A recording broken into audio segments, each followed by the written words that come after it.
tarot deck. Yeah! Woo, woo! Woo, woo!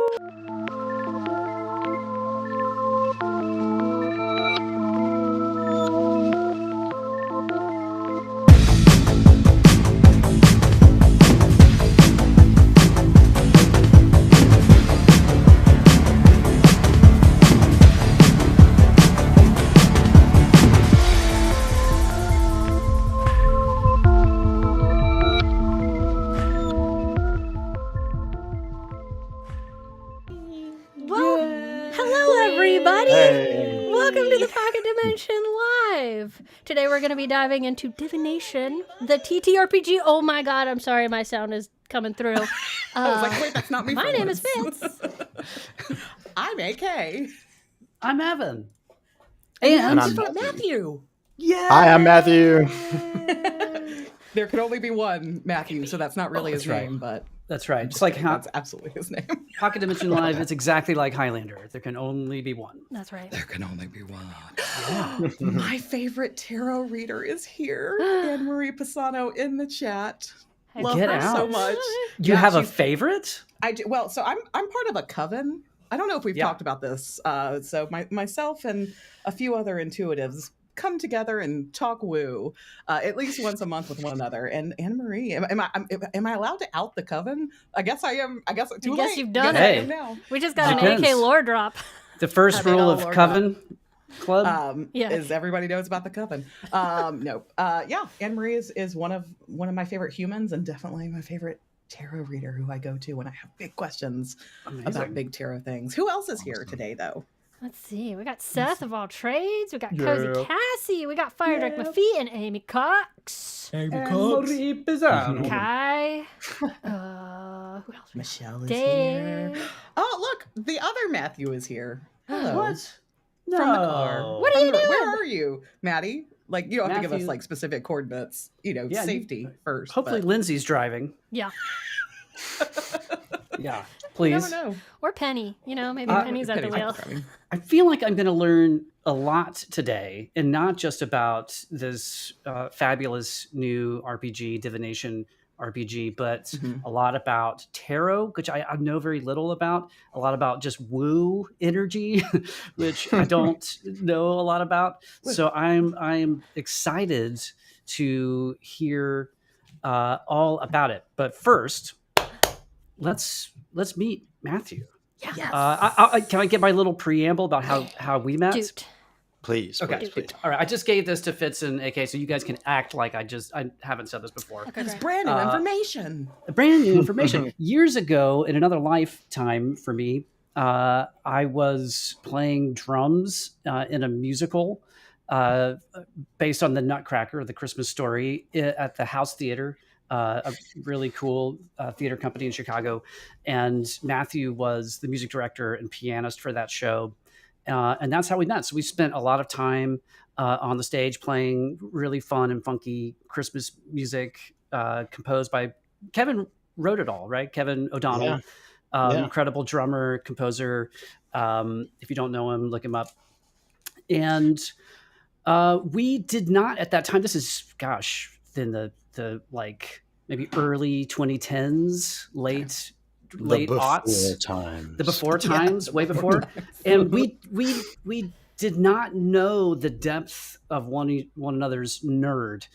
I grew up playing D&D with my brother Matt, and then eventually we grew out of it. I had no idea that Matthew was similarly had grown up. I assume, actually don't know. You're about to tell us if you grew up with D&D or what your RPG experience was like. But we knew that we were nerds, but just not in this particular way. So one day when the algorithm fed me up Divination and I saw your face, my eyes just bugged out of my head. And I was like, okay, this is a game for Allison. This is a game for Fitz. I cannot wait to get Matthew on the show so we can talk about this. I want to learn all about it. And that's my short preamble. I love it so much. Matthew, first of all, it's just so good to see you again. It's been years. Friend. You too. Yeah. I don't know if you recognize this piano behind me, but you played drums. That's the house. That's the one? Piano. When the house closed, we had just a few days to get the piano somewhere. It was in storage. So I'm very lucky that I got to adopt this incredible instrument. And Oh my gosh. I feel like it still has all the magic that we put in it. I love it very Aw. much. Yeah. Aw. Divination. I started playing. I inherited role playing games. Really, my parents played them when they were young and cool, and by the time I What? came along, that was over because they would never play D&D with me. But they gave me all the maps they had drawn and the character creation, the images, and these incredible dice I could not get my head around, and a list of spells. I was like 4 years old, like sold. This Oh my is gosh. evidence that my parents are awesome and creative and full of art and it just, I immediately sank into that. It made The Hobbit something that I could make real, which was my favorite book. So Oh yeah. that persisted. When I turned 12 or 13, I went through my goth phase. I started wearing, Hell yeah. I had a big ankh. I was like in a mode, and I got into tarot, and I just started seeing the symbols of experience, and that just stayed with me. And I kept seeing a relationship between it and games, and it in the world of games, and how encompassing it is of the feeling. It's like a little library of 78 experiences and image, and they remain relevant because we keep saying them in image. We keep saying them in a place that is behind language. It's behind all that, and so. You see what someone draws in France or Italy or the middle of Brazil, like our artist for our deck lives in Brazil. And it's just universal. It keeps speaking. And in fact, it deepens because the language of tarot is more widely shared. And so we all enter the conversation thinking about this symbol is now heightened by these new things we add to it. So I've just, as an artist, continued to use tarot over and over again to ask myself questions, to create conversation with characters I'm designing, to create conversation with plays and see things in chapters and arcs and spreads. Every spread is a story. And then in this most recent chapter of my artistic life, I found theater and found storytelling and serious professionals that understand story. And so the goal became, can I marry my love of games, my love of tarot, and my love of story and theatricality, and how much care theater and the craftsmanship of theater takes of the audience, the player, and the thing you're really trying to generate, which is a story that doesn't feel like it's a combat simulator necessarily, or a strategy war game, or something more like I love those games and I play them. I love those too. But the thing that theater made me realize is that the essentialism of story is universal, and it pops up when you roll the dice, and it pops up when you feel a random test. It pops up when you play a game. Our theater company was particularly gamey and had relationships with game companies in town, including Cards Against Humanity, with whom we designed escape rooms. So it always just felt like these things were all kind of trying to merge into one thing. And here they are. I'm so excited to be able to share it with you guys today. After 5 years of development, we have all the stuff in hand except the book, and we're going to be there in a few months. So it's a great time to meet the game. Oh man, incredible! Game. That's right. I'm excited to learn all about this game today. But what I already know about it, it is probably one of the most unique RPGs I've ever heard of. I mean, every aspect about it, and I don't want to spoil too much. I want you to, you'll get into it, but particularly around the idea of the four heroes. And I'm just going to stop there because you're going to get into that. But it was learning that was just fascinating to me. So y'all hang in there. We'll get to it. Well, so here we go.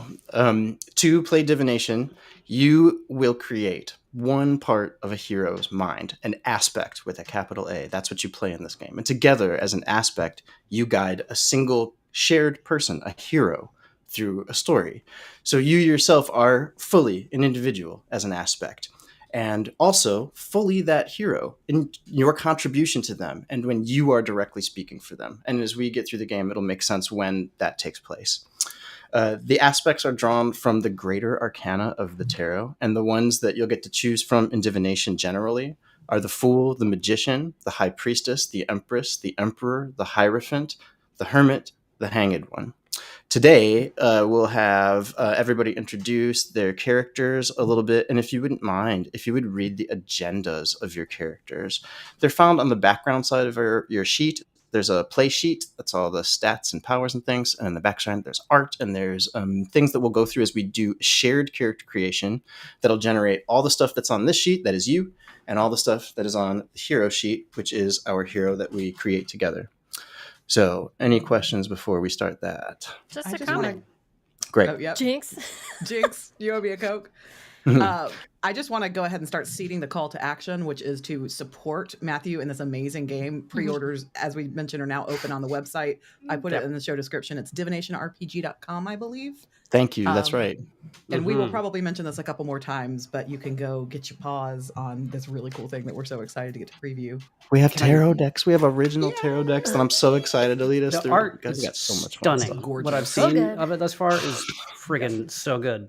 Can I yes and that, AK, and say for those of you who are going to Gen Con, Matthew, I think you said that there are still tickets available to play this game at Gen Con. So go back to gencon.com and sign up.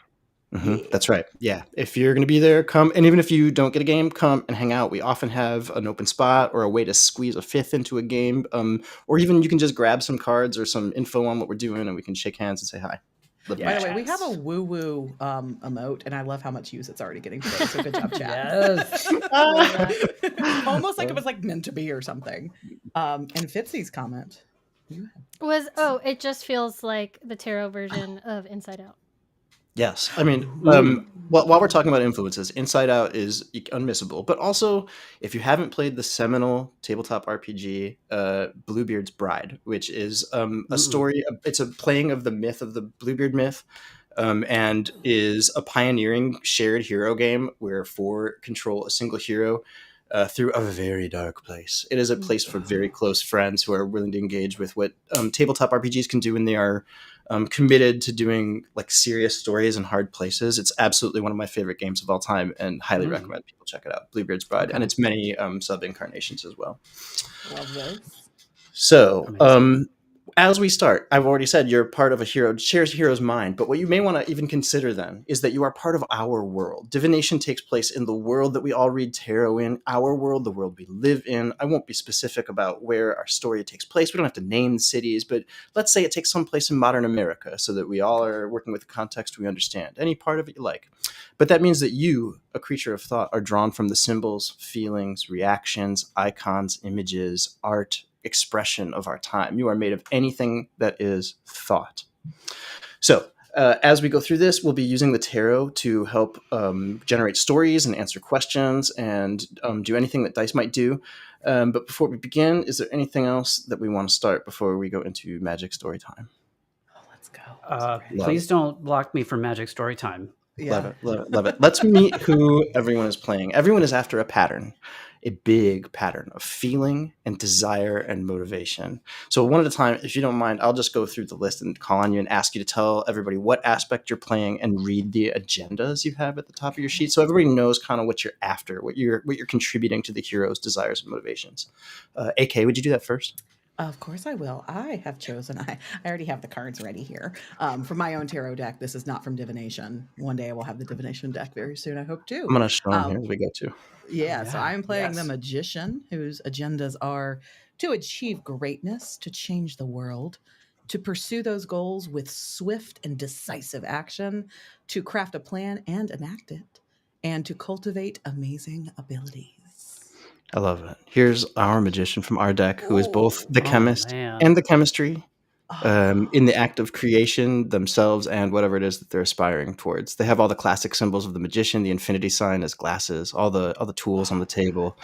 That's our magician for this game. I'm crying. Like my eyes are already The art is every bit as creative as this whole concept is. It's a beautiful reflection.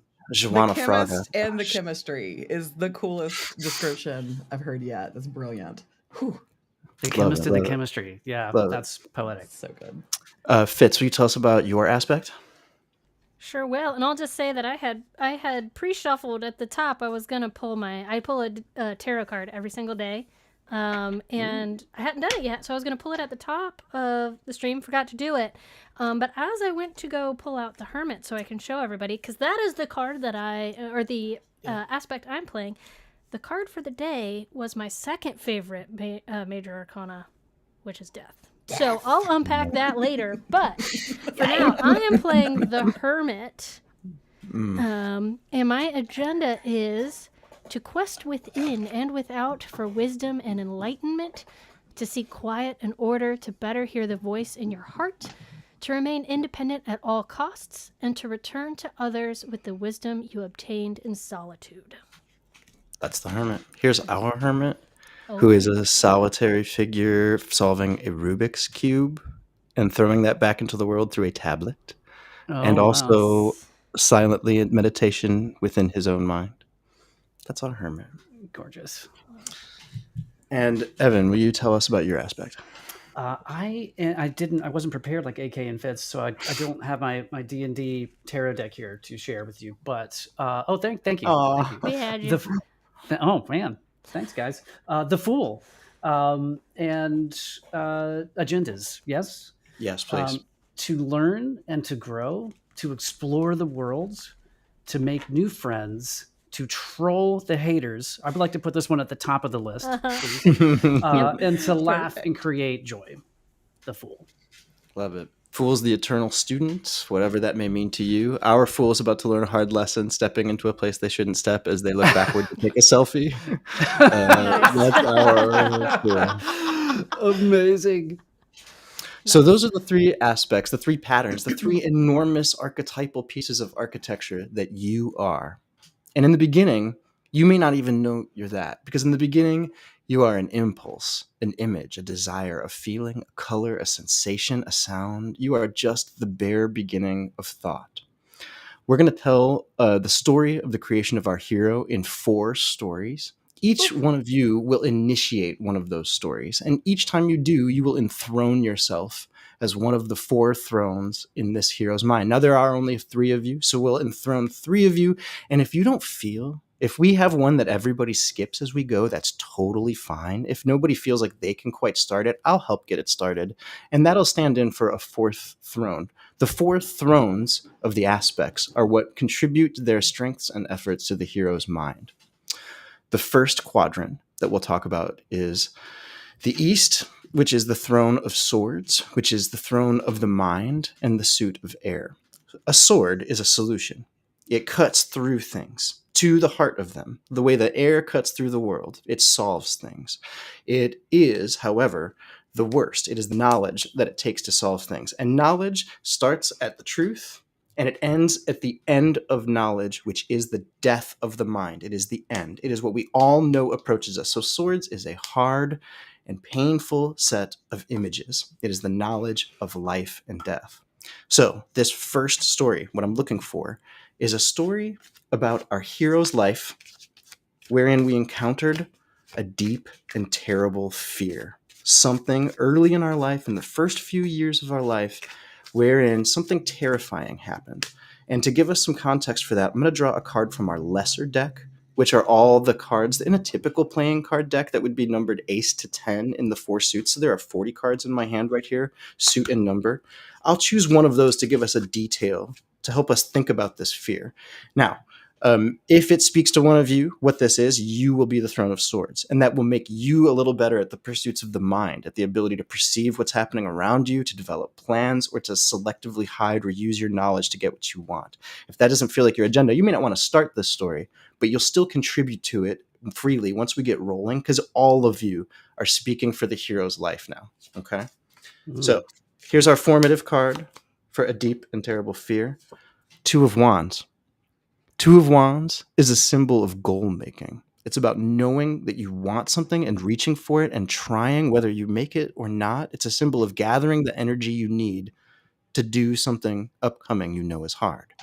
Can anyone think of a story early in your life where maybe a little aspiration led to something that scared you really deeply?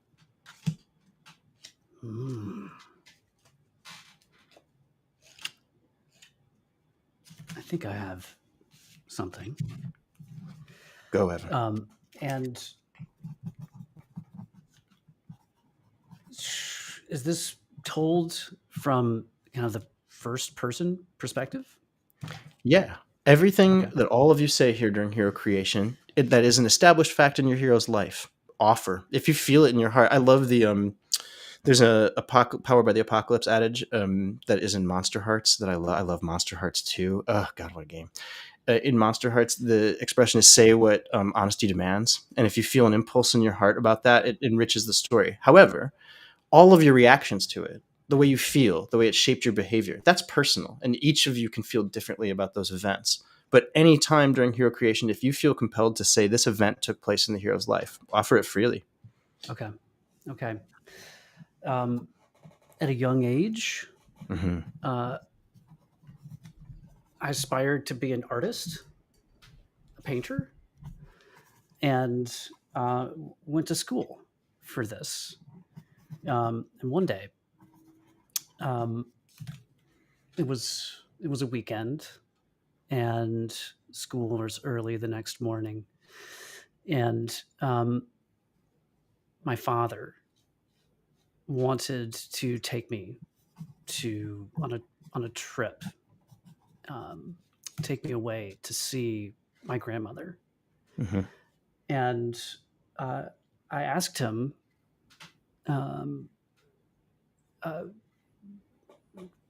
Dad, I want to be an artist. I need to go to school. This is my passion. This is my love.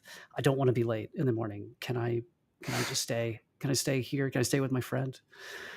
And he grabbed me by my shirt, and he looked me in the eyes, and he towered over me, and he yelled in my face. He screamed at me, what are your priorities? Who are you? What are you doing? Just screaming in a rage that like I've never seen him in, and I've seen him in a lot of rages. I love it. Let's all open this up and talk about the reactions we had to this. Without pinpointing exactly what early age this is, it sounds like we were way too young to process whatever that was. That as an adult now, looking back at the times when I was a kid dealing with adults yelling, I realize now as an adult that was, I don't know what they were going through that day, but it was something, right? Right.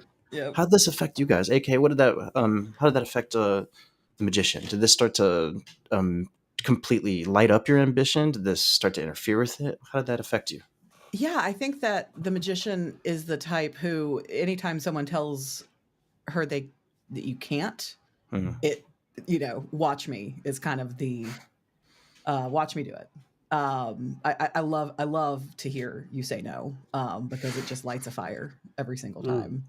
I love it. So even at this young age, like a defiance was present. You already knew that was wrong, and you were going to continue trying to do what you wanted, be a painter, to express your vision. Love it. Fitz, how about you? How about the hermit?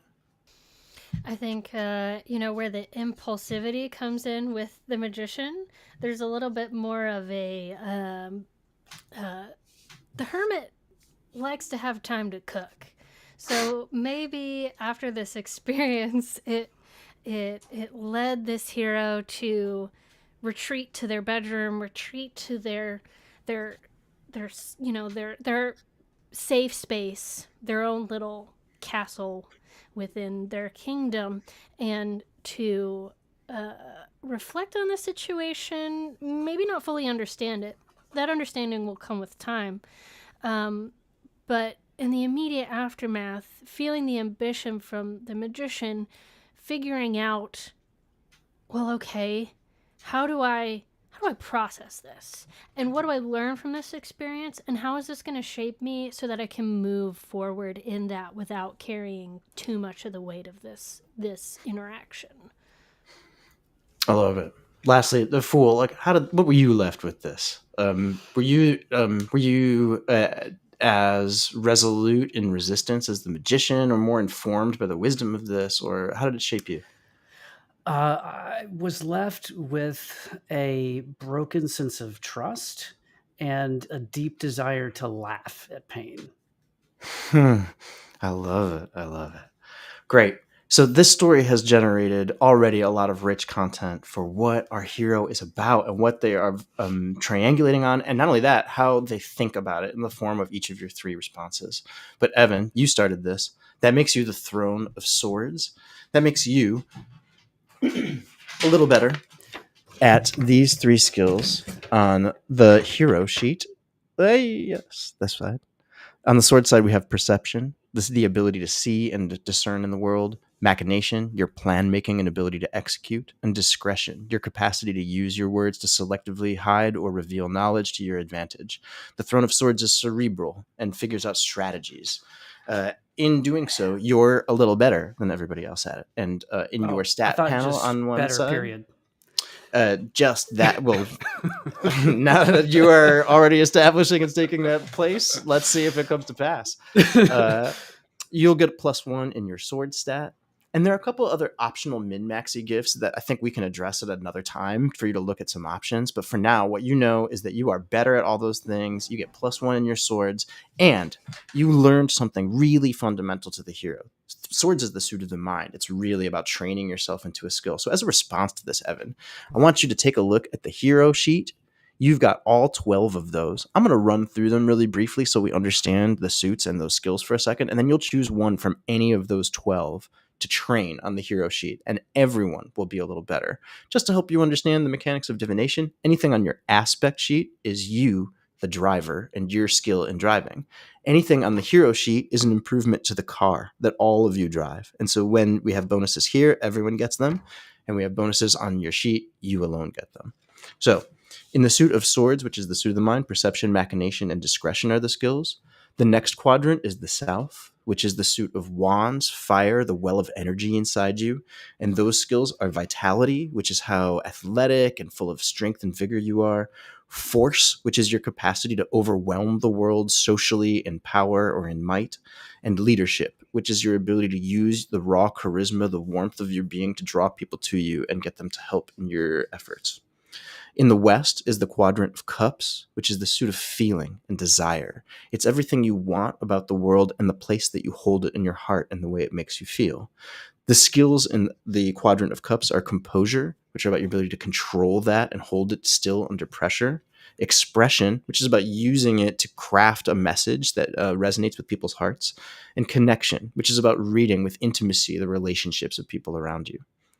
Finally, in the north, we have the quadrant of pentacles, which is the way we interact with the world. As you have grown through these other suits, you've gained a perspective, the truth. You've gained energy, which is wands. You've gained desire, which is cups. And this is where it touches all the people of the world. In the quadrant of pentacles, we have the skill of craft, which is how well you employ a skill. Worldliness, which is sort of a general attribute of your some knowledge of life. And fortune, which may be your material wealth, your status, or simply how lucky you are as you navigate the world. So of those 12 skills, Evan, what, as a consequence of this frightening moment with Dad, this impediment to our dreams, what did we learn as a result of that, as a response to that?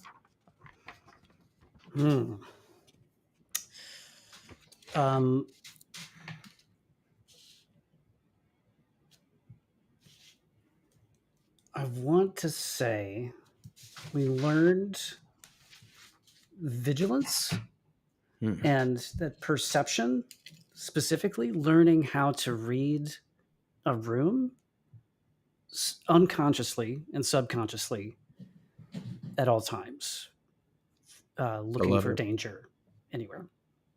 I can see how that would benefit all of your strategies and lessons from this too, that all of you kind of got to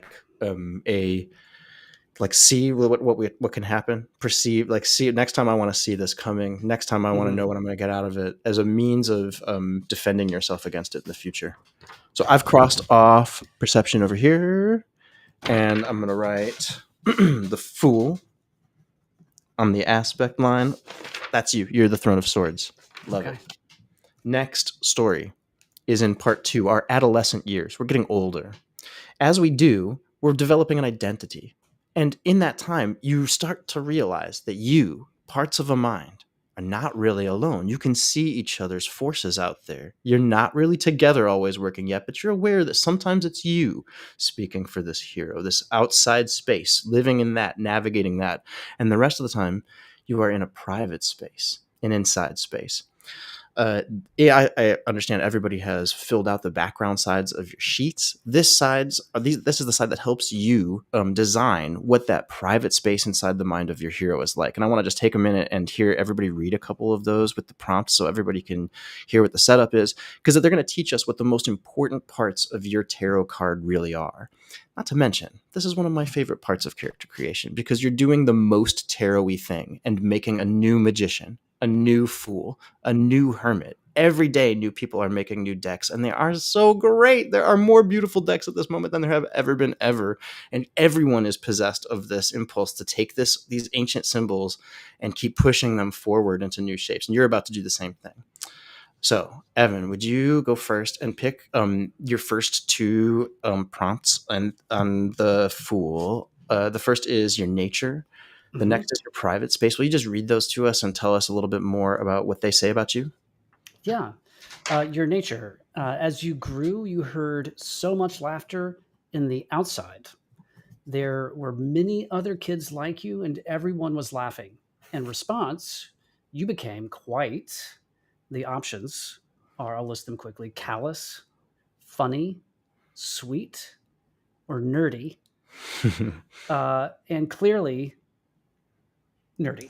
Sweet. Oh, come on, buddy. So you kept to your studies. The characters in your stories were your friends. Love it. Tell us about your private space. Your private space. The outside world is full of surprises and amazements, but that world is solid and yours is not. Your private space reflects and symbolizes your friendships, interests, and passions. What does yours consist of? My private space is a treehouse / laboratory built in the canopy of an ancient fungal forest. It's filled with clippings of cryptids all over the walls, half-eaten snacks, potion bottles, some with labels on them like it's probably fine. There's a bulletin board covered in red string conspiracy webs, half of which connect to my own notes about myself. I love it. I love it. Now, what would follow on every sheet are a few specific prompts about the basic symbols of your card. And so the Fool has a companion. The Fool has, that's a sort of a symbol of their willingness to engage with the world with an open heart and loyalty. They have a cliff, which is a symbol of their fears and the unseen danger that all fools do not realize they are stepping towards. And an appearance, which sort of shows how whatever they seem like in the mind, some way to help you describe what their basic nature is. Do you just want to summarize those elements a little bit, Evan, so we can see what kind of creature is living in your interesting cryptid fungal, I want to say like X-Files murder board lab space? Absolutely. So the cliff, your appearance, your companion, the cliff is this craggy overlook, just above a roiling sea of memory, many of which involve chasing mythical beasts and going on adventures, visions of things that I've seen and heard. And the cliff aspect of it, the thing that might be dangerous, but I do anyway, is that there's always just one question away from tumbling into another mystery. And that's kind of the goal. I love it. I love it. My appearance is like about 3 foot tall, with long pointy ears, purplish gray skin, bushy white eyebrows, and a head as bald as a baby's bottom. Wearing a high collar with a cravat and a well-tailored overcoat. And my companion, my friend, who's here with me, is a very mild-mannered, but curious and very capable halfling named Pickle. Halfling Pickle. I love it. I love it. So we have a very naturalistic, but also somehow like putting it all together, chasing mysteries, like an investigator, you have a fantasy investigator in a fantasy place, a vibrant mind. I love it. I love it.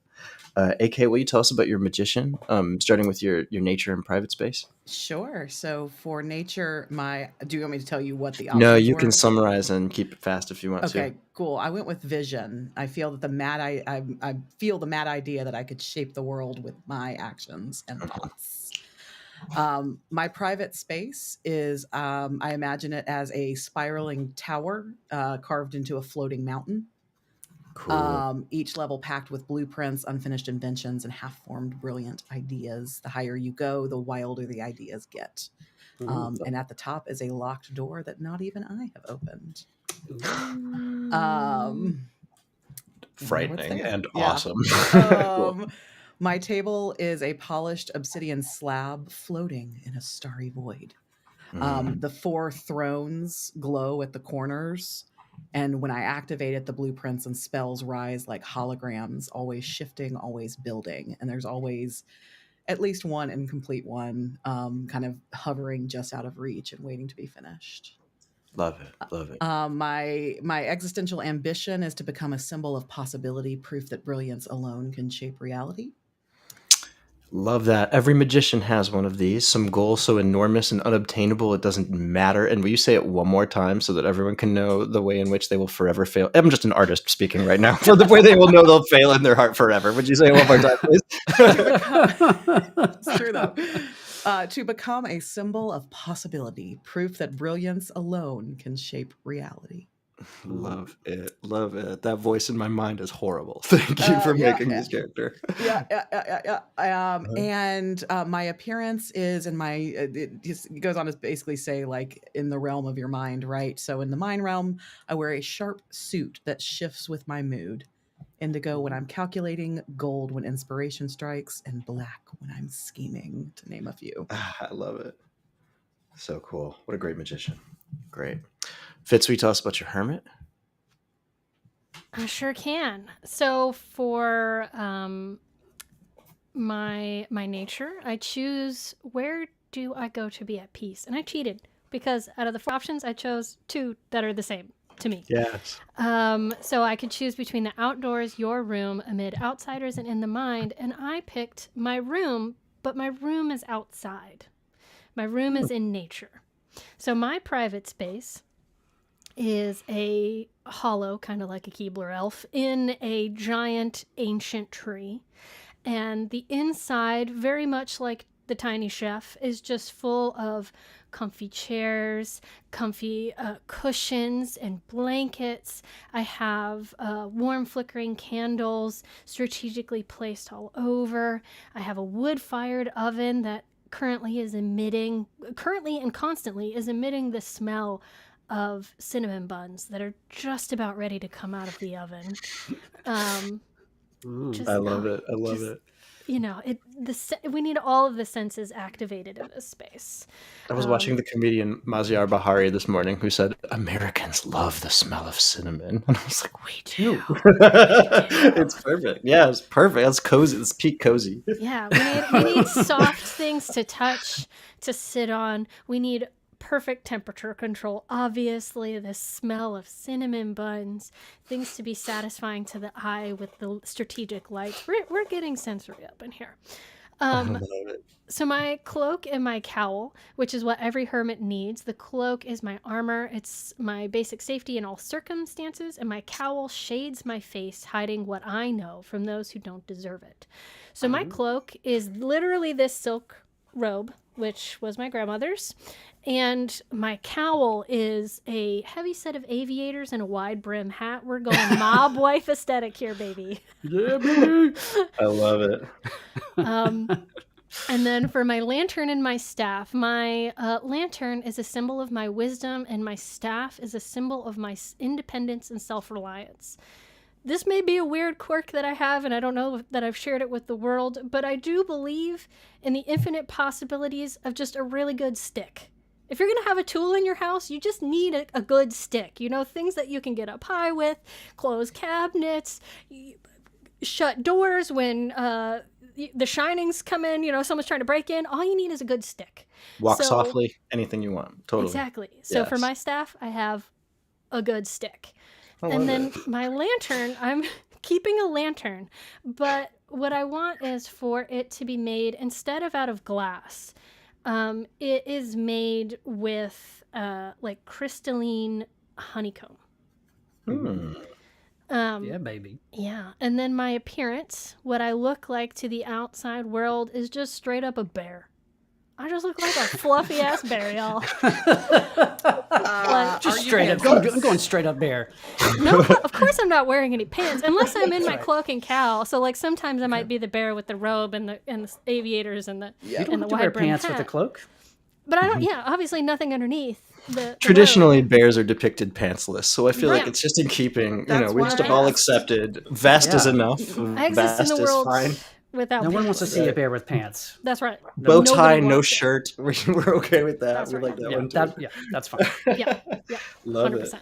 it. I don't plan divination stories. What I do is jot notes and look for connections. And I think all of you have made characters with a ton of connections. I see a connection to the outside and the natural world in all of you. I see connections in coziness and comfort and maybe not as much cozy in the magician world. I can see like yours somehow seems like more epic and grand, but I see the grandeur of nature in some, and in yours something more abstract and starry and sort of above that in an interesting way. These little connections that you make, if they influence you, all of the stuff you just said is fluid. You are a creature of thought. You can change these things anytime. And the connections you make might inform what you say in the next few stories that we are going to keep telling here to create our hero. Everybody ready to keep moving? Yeah. Oh yeah. Part 2, we're in our adolescence. We are becoming fully formed beings full of rich identity. In this time, we realized that we had an incredible, natural, non-supernatural, but something just that made us unique, a strength, something that set us apart, something that made us a little better than we thought we were, and a detail to help us calcify what that is. Another wands. Wands are so powerful cards. This is our 8 of wands. Sprinter just about to cross the finish line in a swift, hard dash.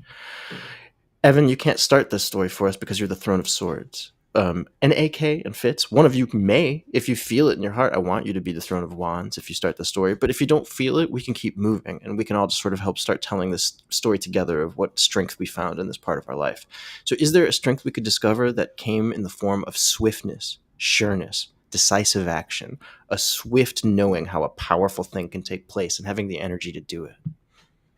Yeah, I feel called to this one. I don't know about you, AK. I don't want to choose the wands as the magician because that feels too on the nose. Got to play.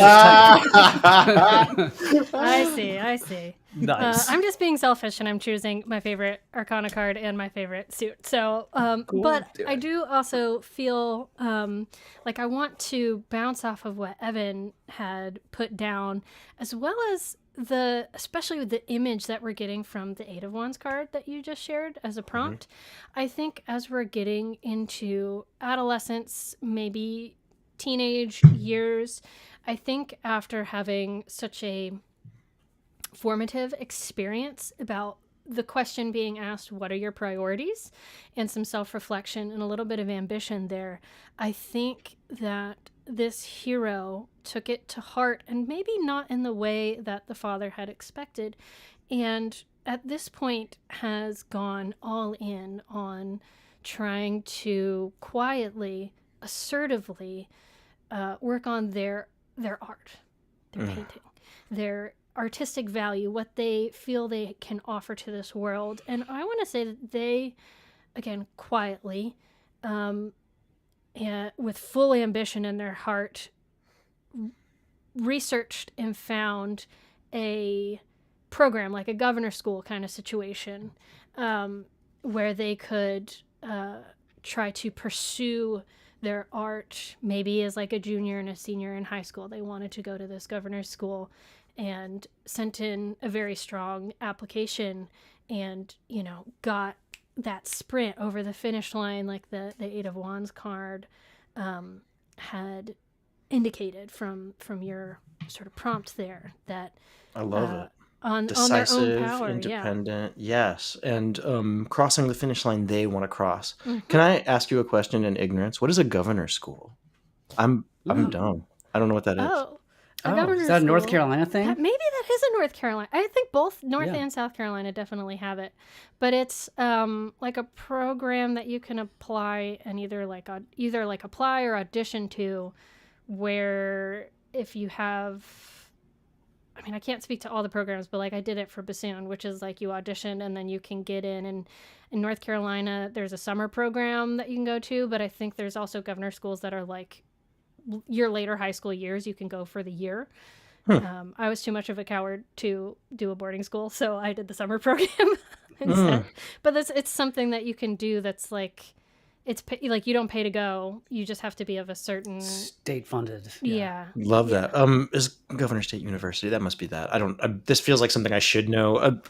It's amazing how many times that happens to me in my life.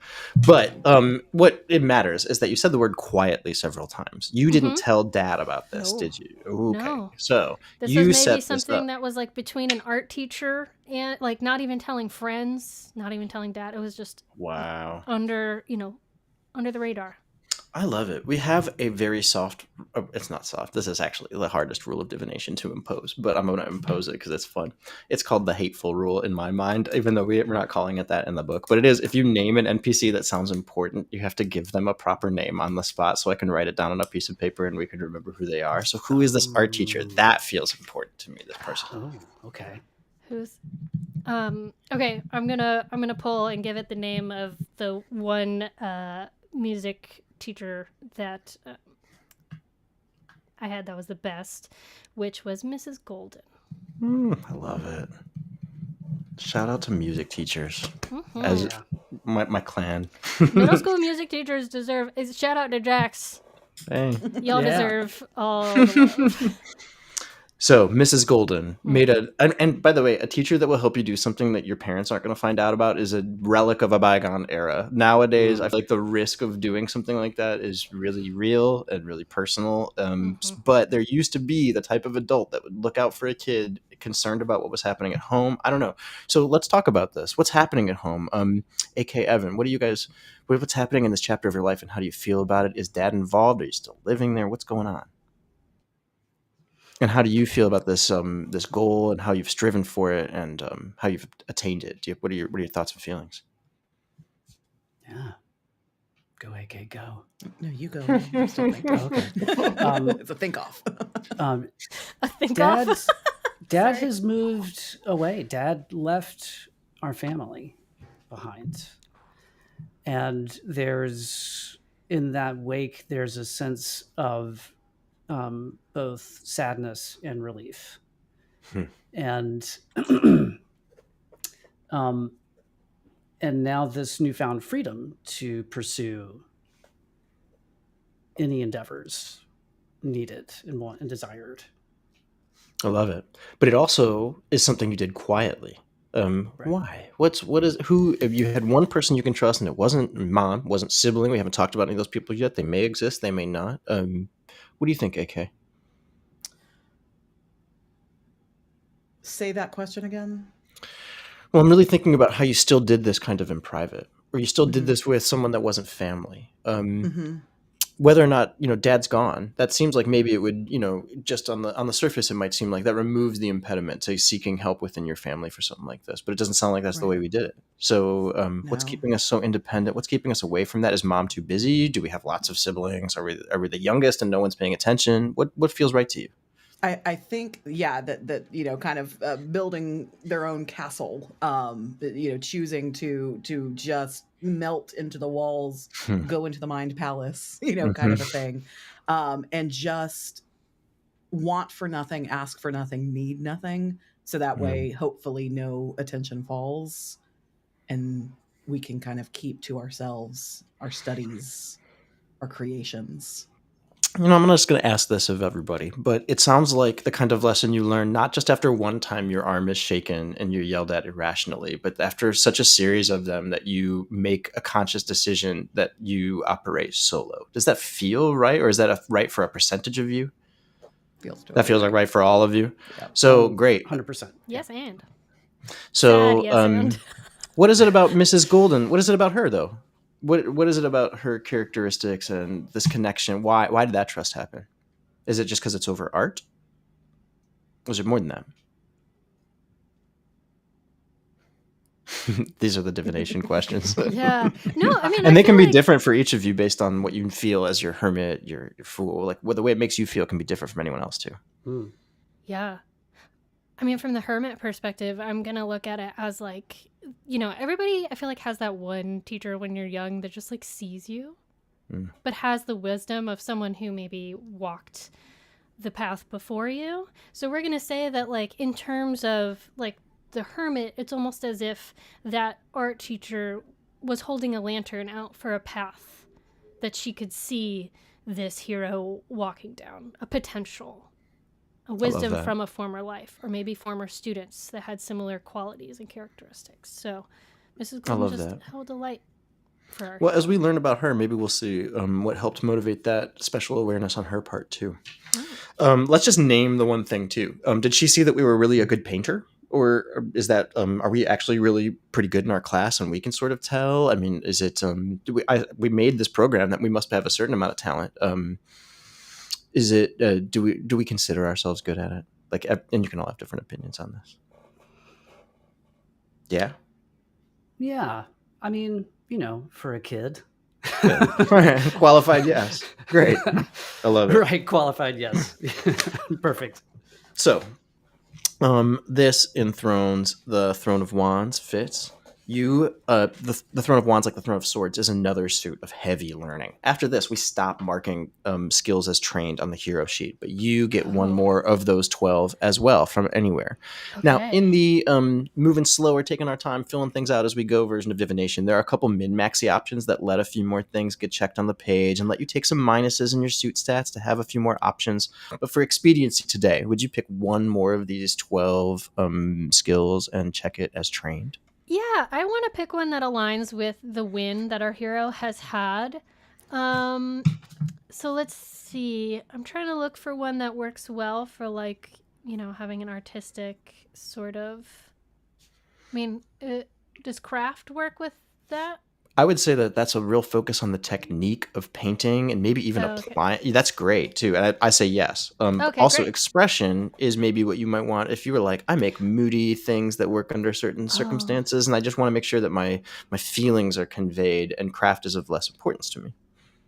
Oh, yeah. Let's go. Well, I'm going to do I was leaning expression there, but I'm going to lean a little bit more into the hermit of it all. And I'm going to say craft because there's some logic and there's that ambition from the magician driving it. So there's a little bit of structure. Love it. Love it. So we mark craft on top and we write your aspect in the wands position on the hero sheet. All right. Let's keep moving. Part 3, connections. Connections. This portion focuses on the part of our life where we are beginning to seriously integrate with the world. Now that our identities are formed, we're always interacting with people in the outside world, and they're always influencing us. And as that becomes more sophisticated, so too does your internal network. A new space has grown up in the mind, a shared space, a hub, a place to come together, discuss your options, freeze and slow down time to think together and to choose what to do. In that space, you realize you take turns. You even sometimes take a turn together when both of your skills are best applied to managing the hero's life in the outside. So, in the shared space, there is a basic nature to it. In the past, these have been a large board game set up on a table in a game room, and all the pieces move, and that's how the hero's world is interpreted inside the shared space. Sometimes it's a drive-in movie theater, or a campsite with a starry night sky, or a giant bonfire, and in the smoke we see the language of the world. What is the nature of your hero's shared space? How do you perceive it together? For anyone. What feels true to you about your inside-out hub, your control center?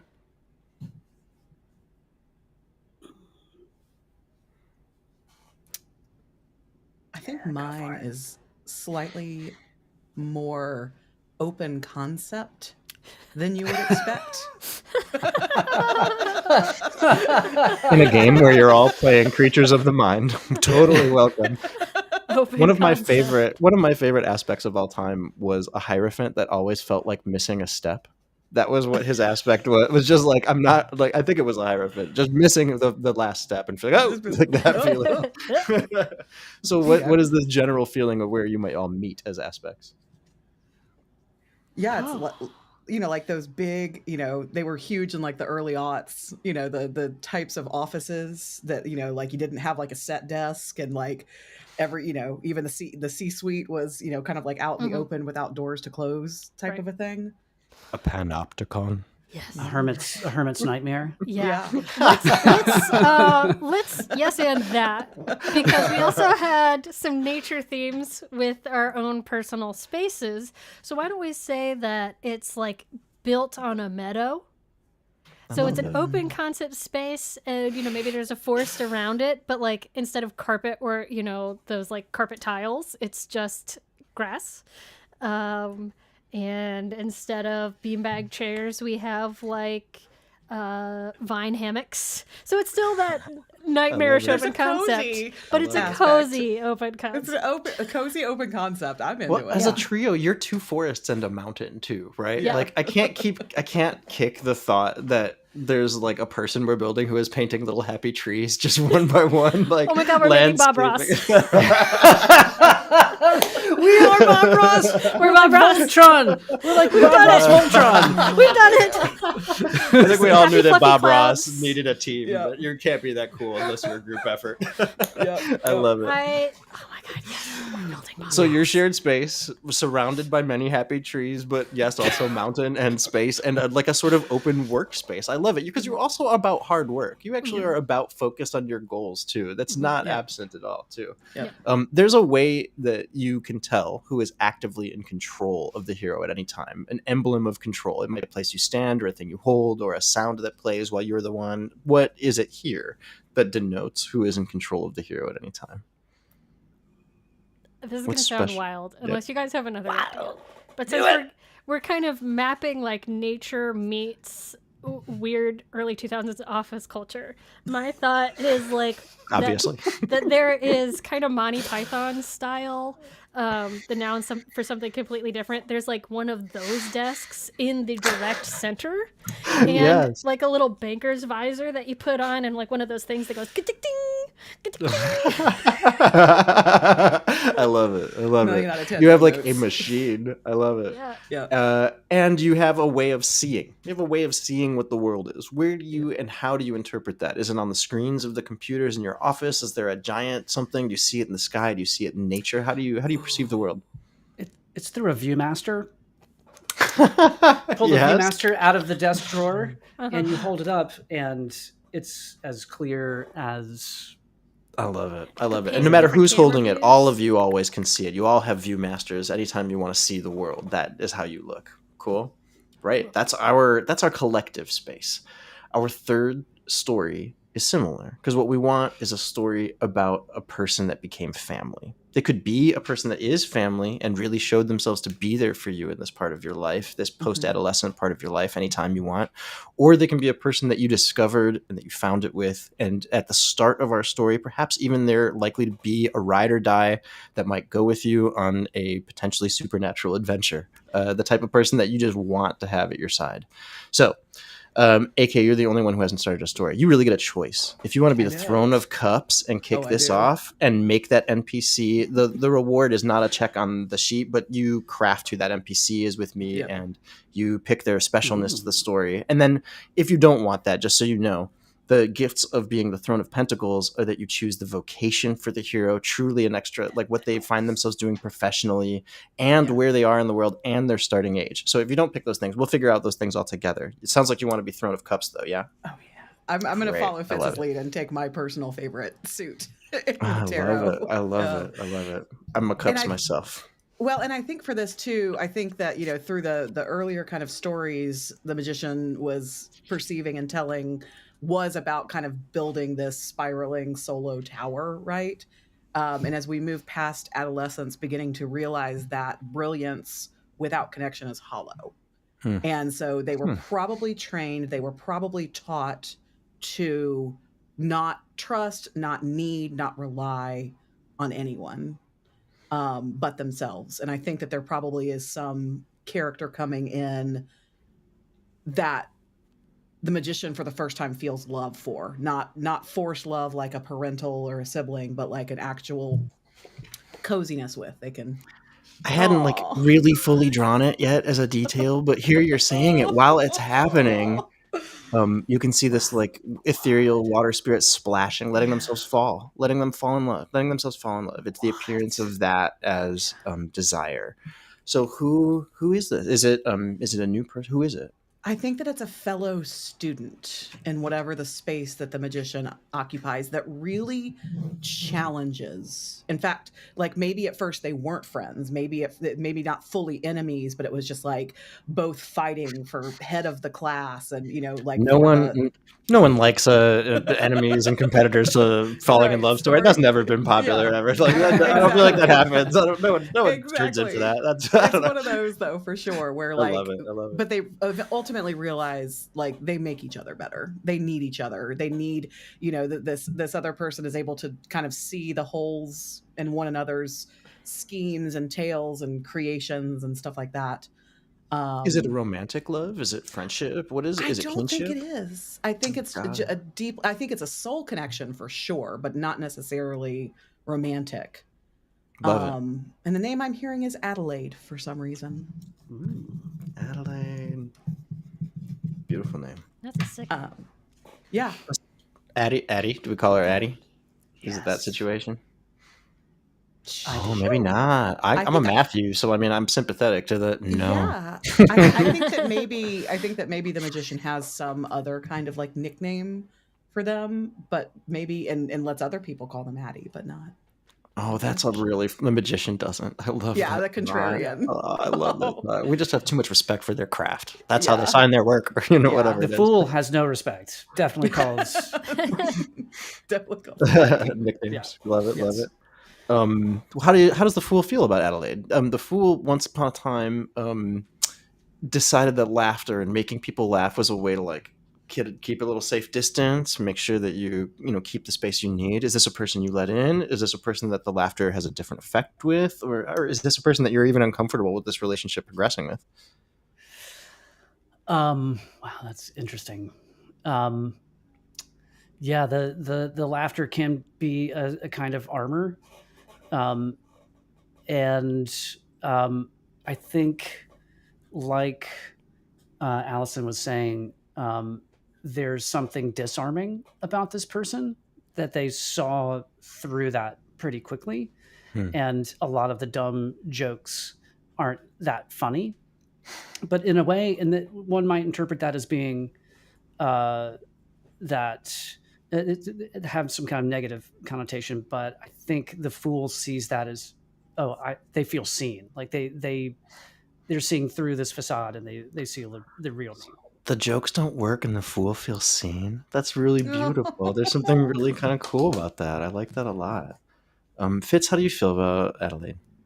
Yeah, I think that maybe Adelaide is having felt seen in the aspect of the fool. Adelaide's the one person that the hermit allows into the inner sanctum. Expresses. Everybody has their private life that they pretty much keep to themselves. Those random thoughts that occur, when you're Googling on what's that medical wiki, and it tells you have cancer every time. Instead of like plugging their symptoms into that WebMD, instead of going to WebMD, they text Adelaide instead. So I think Adelaide is the one that can come in, is fully in the fold. I love it. I love it. This sounds like a character that we've really needed for a long time, that provides you some extra dimensionality that you've lacked in other parts of your life. It's cool to feel understood. And she's a painter too, is that right? Also something like that met in the program. That's what I wrote down, right? So another painter as well. Maybe a different medium though. Yeah. Like, in the art program, but maybe a sculptor or Adelaide's Somebody not afraid to get her hands messy. Yeah. I like that. I think of sculptors as people that really have to like do something down to earth too. Like I write songs, and at the end of the day, you can't hold that anywhere. You can't carry that. That's mostly just air I disturbed for you. But that is a thing you can take home and put in part of your house. That's real. Vibrations. Yeah. That's why you pay more for a sculpture, generally speaking. Yes. Yeah. So, That and Thrones are Throne of Cups. You get +1 in your cup stat. We'd have some other min-maxy options, but you also get to empower an NPC that they'll start our story with trust level 5. We have cards and objects that go on the table that help us track all these things. And at trust level 5, it adds benefits to your gameplay in the form of boons they lend you that everyone gets to draw on. And those are drawn from the court cards in the tarot deck, which are all of the kings, queens, pages, and knights, 16 of them for each suit. For each of these, we have a card, and for each card, we have a series of personality characteristics that contribute to what their boons are in the book. So, for example, if we have a King of Swords in our life, we have someone who is authoritative, decisive, and full of connections. So we'll figure out on a future time what court card might represent Adelaide, but I think this is our NPC from this story. This feels like the person, our ride or die, the person that we want with us. Is that right? Oh, I love it. I love it. Great. That means we have one more section to tell, and that's for all of us to just paint a few details on, really. From here, we would do a whole story about where we find ourselves in the world, whatever that means in the abstract. So I'll just put the thought in all of your heads. Where do we wind up? Do we wind up somewhere geographically that you want to say and contribute? Do we wind up somewhere emotionally that you want to contribute, or somewhere professionally that you want to contribute, or do you want to say that you are that you found marriage, you're in a family? Where do you find yourself at the start of our story? Let's everybody, whatever feels true to you, offer any detail about where you might find yourself when we begin. I'm called to say the vocation unless anybody has a strong opinion there. That was actually exactly the route I was going to take, specifically having just gotten the foot in the door to the dream job and starting that journey. I love that dream job, and I have a thought of what that dream job is, which is painting for set design. Whether that's like at a high level, yeah, like where you can have like a reasonable middle class existence for a portion of your time on Earth. That is a lovely gig. That sounds great. You got a union card, baby. Come on now. Wow, you must be good at painting. I am now. This is great. Until this moment, I was not sure about your future. But if you got a gig, all right, this is great. And on the back of every set piece, right, instead of a signature, it's just a fluffy little cloud. Happy little clouds. Happy little clouds. Oh, you're right. It's a mushroom as the signature on top of a fluffy little cloud. Yeah, I see mushroom for sure. I love it. AK, where do you find yourself in the world in whatever context feels right? Do you find yourself still with Adelaide? Do you find yourself? We certainly have like our professional stars rising. What do you feel? I feel like Adelaide had a hand in getting us this gig, but is maybe not accompanying us for it. And so this is where like Adelaide goes to, whatever the end all be all of the sculpting world is. Didn't follow us down this particular path, but of course we'll stay in touch. And staying close friends. Cool. Yeah, remain. Evan, what about you? Where does the hero find themselves in the world? They find themselves, they find a partner who very much, it's a very quick and deeply, I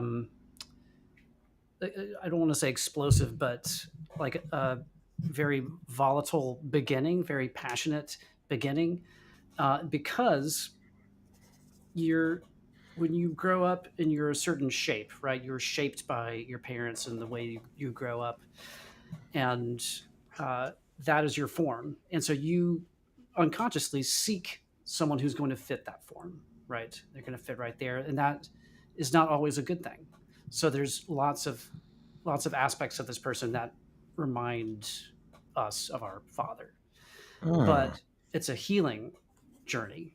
Because with this person, you can explore those things that you never could with your father, right? So you find this partner that is,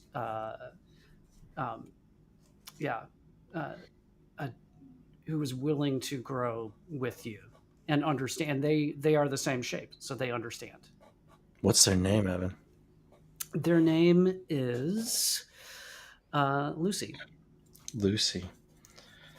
I am when as soon as you said reminds us of Dad, my brain went like, I'm concerned about you. I wasn't feeling that on the way towards this, but as soon as I felt you, and you even saying it like in healthy terms, in a healthy way, we bring it. But you have to say that because we know that we recreate the things that traumatize us and that we carry with us, right? Yep. So I know that the fool feels it's healthy. Hermit, magician. Do you agree that when you see Dad and Lucy, does this feel like a healthy relationship? Oh, asking the tough question. Yeah. Now comes the sweat. Yeah. So you're asking us to therapize our hero? You're a bear in a rope now. Yeah. You're a bear. Bear in one of those little nets. I got my head stuck in a honey pot. Bear sweat. I think You don't have to have the answer to that too. You can be in a state of I don't know. I don't look at it too closely because I really like Lucy and I don't want the answer to this question at this chapter of my life. I think that, well, because the magician believes that they can, kind of shape the world with their thoughts, right? Like, and so doesn't want to, like, not, but like instinct is driving a different feeling. You drew your first power from defying Dad and from defying the parts of you, right? That's one of the earliest ways you became powerful. And here's this person that still has some part that I'm sure we'll explore and find what part that really is. But it's an interesting thing to re-engage with if you are now in this place where your potential is so ascendant and your goal is closer than it's ever been. Really, right?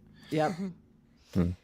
I think for the hermit aspect of all of this is one of the more like negative aspects that comes with the hermit is to be a hermit. So I think sometimes when it comes to this relationship with Lucy, there's a shutdown moment. If there's there's too much of a triggering action, if there's just a moment with that person, or maybe something they say, or maybe how they enter a room or something, that rather than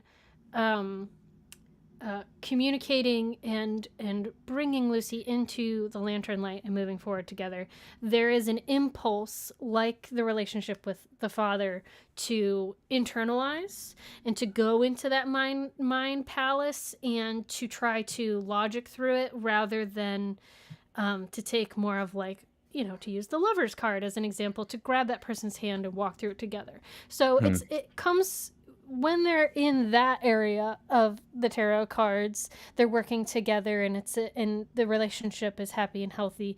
But sometimes I think when the hermit part is triggered specifically in that relationship, it actually can be some of the lower points in that relationship with Lucy. Well, I think we're going to learn more about her when we tell a story, but we've got a really rich relationship. We've got some stakes sort of already balanced into them. I'm excited to see how these things play out. I'm excited to see how your career plays against her Adelaide's as well, and how it plays with Lucy in your life. There are a few tiny questions left, and then we have made our hero. We have made their conflicts and their history, and we don't have to have every story of their life, but I think all of you feel probably like I do, that there's enough here that if I introduce the supernatural and the esoteric world creeping behind our own in the world of divination, we already sort of know where we meet this complex person. So these three questions are, and I will give a bonus. I'll give an XP. There's XP in this game because I just love it, and we have tokens for XP. We have lovely gems, and we have play mats to put them on, and we have coins. So I will offer. I'll just do what I would do right now. Yes, we'll play on all this stuff next time we play. Yes. For an XP, how old are we at the start of the story? What is our age? Well, I mean, we've got the dream job. We've got the girl. We've got a ride or die bestie. So this is someone who has to have had time to develop and maybe had a couple of crap out of college jobs, right? So And the truth is, our story can start long after these are all distant memories. We can start well late. Like, we know enough now that I think all of us can say things about what happened to us with confidence, knowing the way we react and the relationships you might have amongst each other's different reactions. So where do you want to start your story? What age?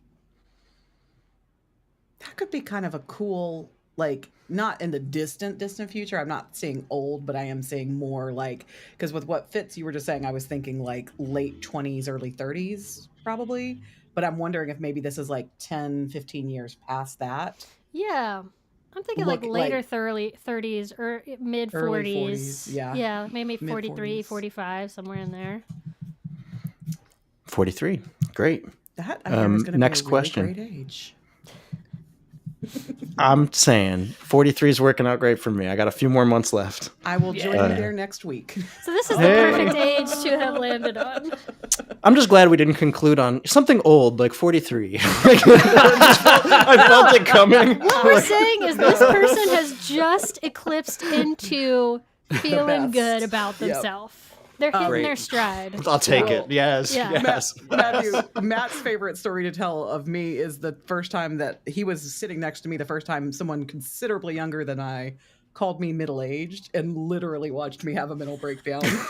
Like my brain fell out of my head and landed with a plop on the ground. Because I was like 37, 38, somewhere in there, and just was not mentally prepared to be called The middle-aged. number is 40. It's not below that. You are not middle-aged at 39. I don't care. That's just PSA. The number is over that. So fine. And for the record, 40s are great. Like, I'm loving it. So anybody watching this, 40, yeah, it only gets better from here. But middle age, something about that just really set me off.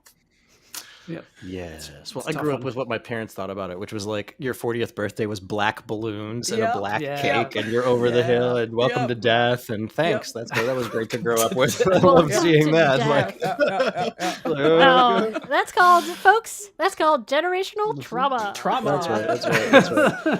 Stop trauma dumping on us, boomers. We will make our silly little games to play through that trauma. Maybe you and the On the generations internet. before you saw 40 as the end, but we see it as the beginning. That's right. Yeah. That's right. So next XP worthy question. What pronouns do you rock? They, them, she, they. They. What do y'all Oh think? wow, I had been picturing a male male person this whole time. That's interesting. Could be that you each use different pronouns and that they them applies a bit collectively. Does that feel true? Mm-hmm. Great. Sure. I'm gonna put they them here, and then feel free to rock whatever you use in the moment. You don't have to be of one mind about it at all.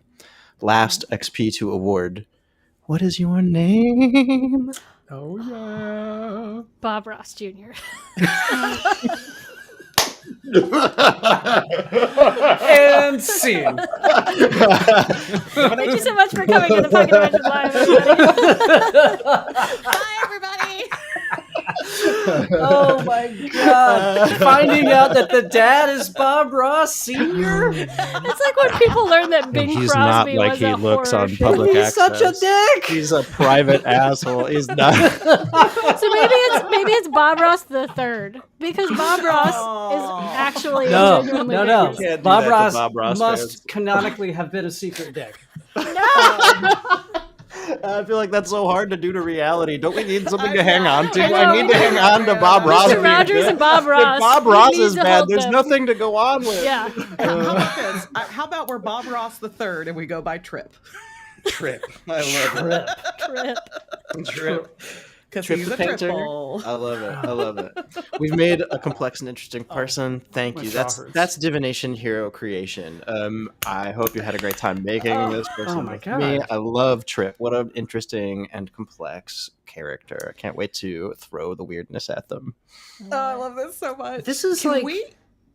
this is more than a game. This is an experience for me. I'm having an experience, Yes. right? Like this is, and I mean, I know in part, like you're clearly like a masterful game master. You put the master back in game master, but this is beyond any character creation experience I've ever had. Yeah. Oh, I'm touched. I'm glad you feel that way. I mean, you know why it exists, because we come from the world of theater and we are in conversations like this with professionals all the time, and you don't learn the character until you spend time with them. And one of the things I always felt about running Dungeons and Dragons as a kid was, how do I plan for you? You choose. You're the main person, and I can't do what you would do with a roller coaster and make a track, and I can't do what I would do with a script. And so the thing I have is I have to know what you want, and I have to guess at what you want, and I have to think about what you want, and you have to always be telling me what you want. So this whole process is designed to do what theater's always trying to do, and get that in the room, get the character in the room, so it can be as real a story as possible, so you can care about as many parts as possible. Yeah. Matthew, could you like you've kind of showed a couple of them, but can you give us a quick walkthrough of what you get? And again, website is in the. And I saw some comments coming through. I don't know if you were paying any attention, but we've got a couple pre-orders already coming through. Oh, I love that! Yeah. Thank you so much. Thank you, the Pocket Dimension coolest. fans. You guys are great. Yeah.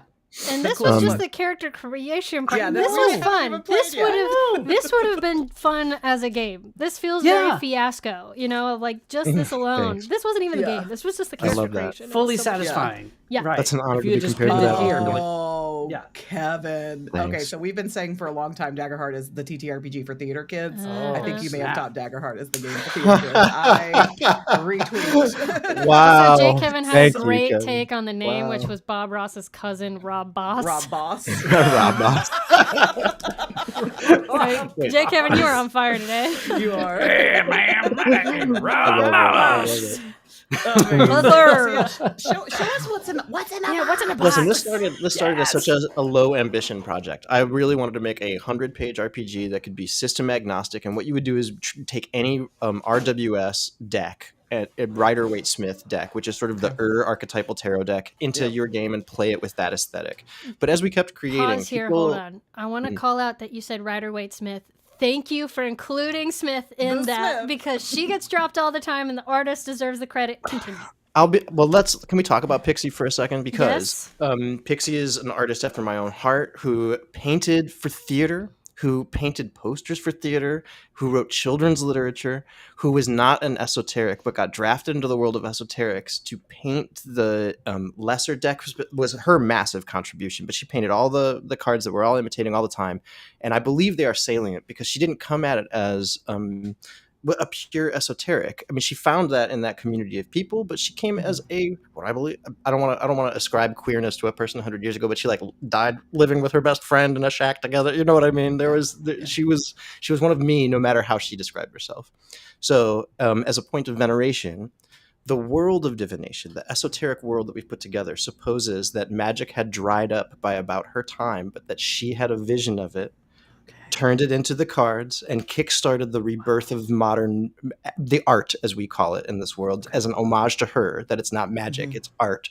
And you engage with the esoteric after her having opened that up to the world. And in fact, in the modern age, the artist for our deck, Joanna Fraga, who I hope everyone seeks out online and looks at her amazing catalog of work. She is one of the most accomplished artists I have ever had the pleasure of working with.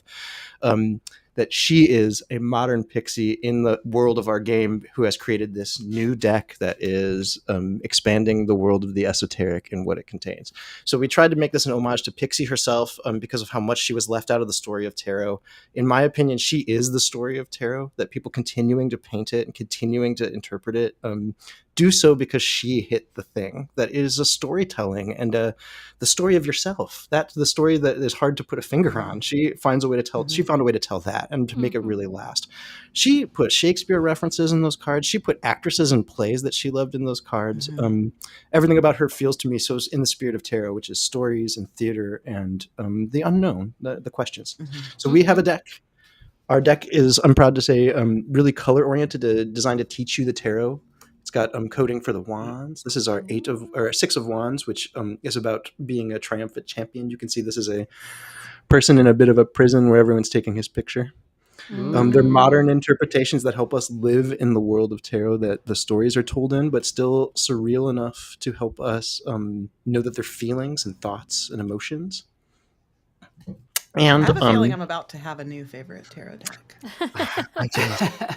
And the greater arcana that we're not playing with, the 8 aspects, there are 14 more. And those 14 comprise the 7 paths to enlightenment, that the roads that show us how to access the art. And the other 7 are the 7 disciplines of the art, the way they manifest in the world.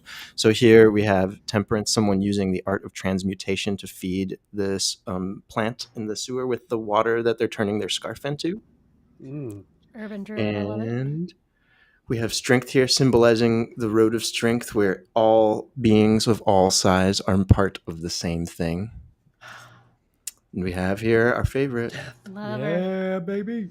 And the void inside the blankness. So the world of our world is baked into these cards. We have a beautiful deck for that.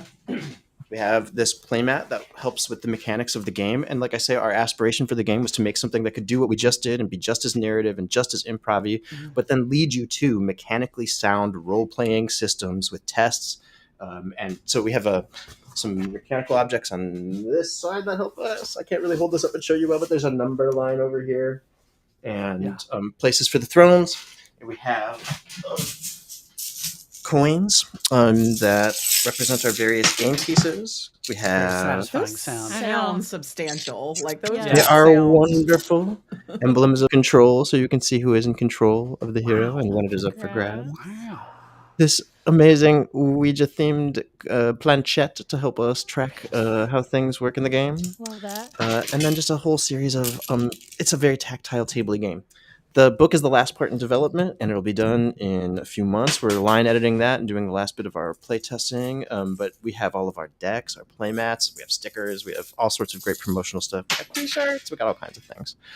If you're interested, check out our little world. There's a lot to see on divinationrpg.com. Cassie has a great question. Yeah. Curious if this could be run solo as well. What are your thoughts there? Certainly as a character study, I don't see any reason why you couldn't use the format to walk yourself through the development of any character for any medium. And what you get as the benefit of that is drawing cards periodically to have the randomness of a tarot deck impose thoughts and feelings and ideas on that experience. So I think totally yes.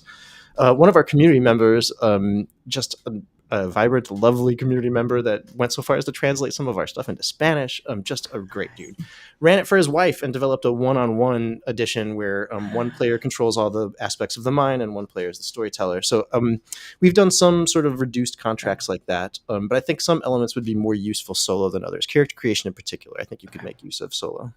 Cool. I have a couple of questions. I know we don't want to keep you too long, but we also want to keep you here forever. Yep. All your Number base one- belong to us.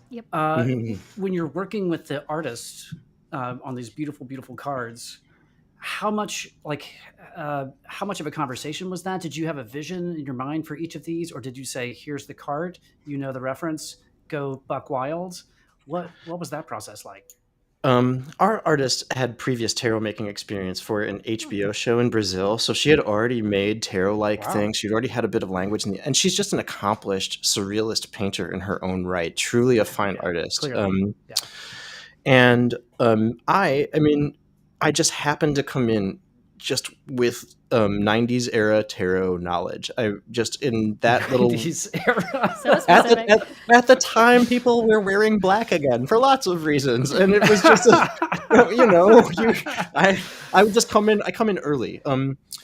I find that lots of tarot people need more framework that I've found or developed in reading lots of different things and thinking of my own things, and I decided to bring all that to this deck. So created a framework of color and shape and imagery and style with the help of my collaborator Nyx Tesseract, who is I don't know if you know Toby Mattingly. She's another Chicago theater veteran. She's amazing, and she's been the producer of this project and has simply outdone herself at every turn, sourcing materials and helping edit this book. Can we talk about what a cool name Nyx Tesseract is, by the way? I saw it on the seriously. website and I was like, I am jealous. That is I know. badass. Keep an eye on Nyx. She is the mind and she's the force of Night Goddess Games. I don't know what her future holds, but she is one of the best collaborators I have ever worked with in my life on many projects. I just can't. I look at these things and cannot believe they're real. That's because of her work. So I come into the tarot with a lot of this, and I've designed a whole magic world for a lot of the greater arcana. But really, I sort of realized that I was going to have to teach game people tarot and teach tarot people RPGs, and that hopefully by the end of character creation, Or you find us and we if you're already at the center of that, and increasingly nerds are. You go to cons and there's lots of tarot and there's lots of games told in tarot. It's really rich ground, right? Yeah. But I felt that I was positioned to be in kind of a magic funny place to be able to go. I've designed some games. I've worked with some people on some games. I can make rules that are structurally sound and that remind me of the best part of all the games I grew up loving, the White Wolf series, Powered by the Apocalypse. They're just series that speak to me and whose tenets of game design and gameplay have become like life rules for me. And being able to go back to tarot with that and go like, we're gonna tell all that through this deck. We're gonna try and have it be easy. These are game pieces, not just a fortune telling device or a device of personal exploration or just a mirror or whatever you use it for. It's got to tell you all that stuff. And then as you learn the world, it's got to speak to you through these two and still say tarot things and still say like, here's what the card of death is about. So here's what the road of death is about. Like if we're going to spend time in that, it can't defy any of that. And when I reach for tarot-based things, I often see inconsistency, and I often see that like the world doesn't, it has to do something to graft its ideas a bit uncomfortably into. So I just wanted to make something that was just tarot, that the esoteric, the history of it, every part of it just honors that. I felt equipped specially to do it. And by working with another theater person, I felt like we could do it in the most, let me roll out the carpet nice and slow. Let's test how we onboard you so that you don't feel confused as you keep hitting these tarot elements. And by the end of it, I bet you know what the suits are, the court cards. I bet you have some basic flavor of what's happening there. Once we start playing it, I didn't know anything about tarot, and I already know. Okay, I know what the suits are. So yeah, as a test case, everything you just said for me totally true. I love it. Well, and you know the Fool really, really, really well, and the Fool is a big, huge symbol. Look at me. Nah. No, I hope it was fun learning what you learned. As we keep going, you'll learn more too. Oh man. Okay, so follow-up question. The book is the final piece. It's in production. It's going to be out soon. You can pre-order now. Go into it. You're going to be at Gen Con running games. What do you want to take away from Gen Con as you run, I'm sure, a number of games? And I'm sure you've been to Gen Con or cons before. They're, super fun, super intense. And I imagine you're there to play test through things and discover things. I don't know. What are you looking to get out of it, if anything? Other than I'm past the point where I feel the thing we do at Gen Con or at campaigns or with strangers generally needs much testing, which is a huge relief 5 years here into development at the tail end of things. I feel it is it knows itself so well, this game. At least to all the stuff we touched with, right? So what I just try to do is listen really deeply, try to make connections and assemble a story, really like find a hook to a story quickly. I literally do every game for strangers with no plan. I just know my world. I know the antagonists. I know the roads, the thoughts, the things that might be happening. And I have a few big shapes I might draw from, but I'm willing to throw it all away the minute you're like, no, our character is an unfulfilled baker. And what we must do is win this bake-off. And that's what our story will be about. That we will find a way to introduce the supernatural to the bake-off, and we will be off, and it will be beautiful. We'll find a way. Because I grew up reading, the people I still aspire to are the people I was reading growing up. Clive Barker and Stephen King and science fiction writers like Ursula K. Le Guin. I just always want to get the way my favorite novels and movies and stuff felt. So the only way I feel like I can do it at a con is to fall in love with your character in the hour and a half we take to make them and see what you're asking for. Listen really closely and use tarot to divine the answer and know that if I throw you objects that are in the language of the things you were asking for during character creation, we're all going to discover it together. And if I'm surprised just as much as you, I think we're actually all going to have more fun. If I come with a plan and I reach that moment where I pull the curtain off my plan and I go, ta-da, my plan, it's got to be pretty goddamn good. It's got to be a really good plan, right? As opposed to if I'm in the moment going like, oh, they're telling me right now, if I get out of the way and just take the curtain off whatever you're saying, we're all going to love it more. It'll, so it encourages, other people do it other ways. I think every GM has their own style, and this system doesn't invite you to necessarily graft another style onto yours. But if you are the type that can use a protracted, long character creation session 0 to draw a bunch of thoughts and ideas and hooks, and then maybe go away from that and meditate and use the cards a little bit and see things in it. I think that's the best way to use divination and actually divine a story without necessarily putting too heavy. You might know what you come in with as a threat. You might even really know that. But even then, you should be prepared to make your threat special to the experience of the person that everybody created. So it's really a good excuse to spend a long time talking about feelings and seeing what people are turned on by and what they are excited about in those moments of character creation. I've got great hooks based on things you all have said here. Just already kind of begging at my mind, like, oh, it could be that one, could be that, could be that. Oh, what would be fun if I surprised you with that? That kind of thing, Amazing. Do that at Gen Con. We're Amazing. I mean, I won't speak for everybody, and I'm not poo-pooing. Like, we're not here to yuck anybody's yum, right? And like, the old school renaissance, of games, like, is cool. And I'm not like, D&D is how I got my start. It pulled me into all of this. It was my gateway drug. But what I'm loving about the kind of new revolution that we're all part of, the indie punk rock kids of TTRPGs, right, is this notion of active listening, something I think everybody needs to learn in life and around the table, but also being a fan of your players, being a fan of your co-collaborators. Like, I mean, I know we've brought Daggerheart now several times, but like, that's written into their core rule book, is that the GM is a fan of their players, not Core tenet. Meat bag versus meat bag kind of a thing.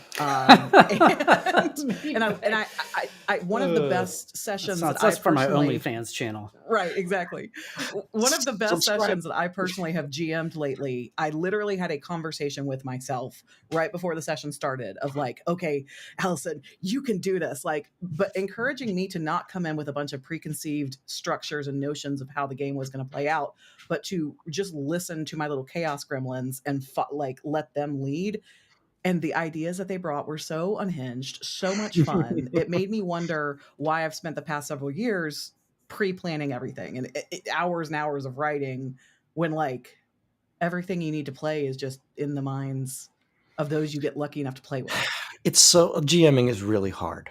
And now that there are people doing it streaming so well all the time, it's so hard to see the craft or the places they slip or where technique is taking place and where it's no, I had this whole plan, but I'm abandoning it right now. Yeah. It's sort of invisible in this beautiful tapestry of how many great GMs I think we're seeing all the time now.